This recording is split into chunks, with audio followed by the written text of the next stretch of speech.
Et puis ce sondage qui montre une poussée du Front National dans les intentions de vote au municipal, sondage BVA pour Orange, l'Express et France Inter.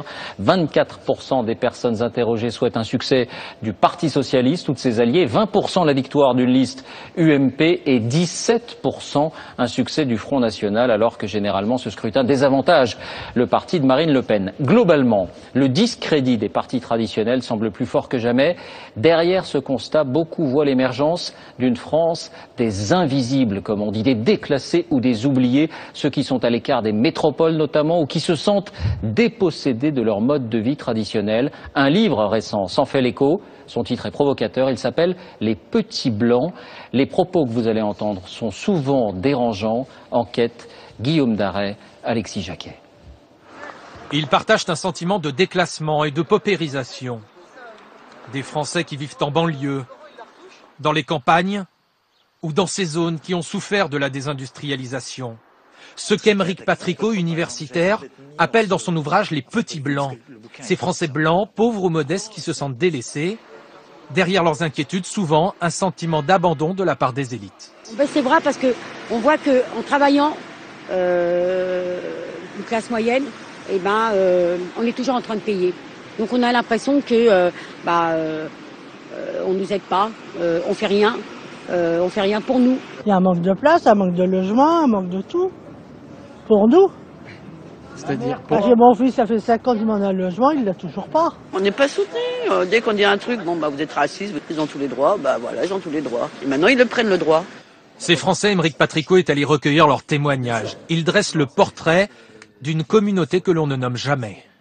Parfois, mais parfois surtout, ils sentent combien on les méprise plus haut socialement. Donc ils se sentent regroupés malgré eux dans une communauté. Mais au fond, ils n'auraient pas eu l'idée de se considérer comme blancs il y a 20 ans, par exemple. Pour lui, le petit blanc, c'est celui qui est désigné ou se reconnaît comme tel, avec des propos parfois durs, à la limite de la légalité, avec un ressentiment à l'égard de populations immigrées qu'ils estiment mieux traitées qu'eux. Je suis un étranger dans la ville. Pourquoi vous dites ça? Regardez autour de vous, c'est tout. Les gens, si vous disent vous êtes raciste, vous répondez quoi? Moi, je dis c'est pas les Français les plus racistes. En général, tout le monde le sait. C'est les gens qui disent qu'on est raciste, c'est souvent eux les plus racistes. Mais bon.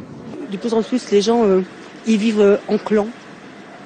On dirait des tribus. Ils vivent en clan, ils se regroupent entre eux. Ils sont en clan. Donc, c'est eux-mêmes qui se mettent en marge de tous les autres. Et vous vous sentez exclu? Non, je parle à tout le monde, moi. Un cliché voudrait que les petits blancs soient justement toujours un peu racistes. Et ça, c'est assez insupportable de leur part de s'entendre dire ça. Puisque ce sont eux qui finalement se métissent beaucoup plus que les bourgeois. Ce sont eux qui vivent dans des quartiers métissés. Et puis ça provoque toujours une sorte de gêne. On soupçonne toujours les gens qui en parlent de faire le jeu du Front National. Je pense que c'est complètement faux. Je pense qu'au contraire, un moyen de dédramatiser, c'est d'en parler. Et à cette crainte identitaire et culturelle s'ajoute parfois aussi un sentiment d'exclusion géographique. Une France coupée en deux, avec d'un côté les métropoles ici en blanc qui profitent pleinement de la mondialisation et de l'autre des territoires périphériques où les habitants se sentent en marge du progrès. C'est ce qu'a mis en avant ce géographe Christophe Guilly. Pour autant, ce sentiment de relégation débouche-t-il toujours sur des comportements racistes? Non pour ce politologue.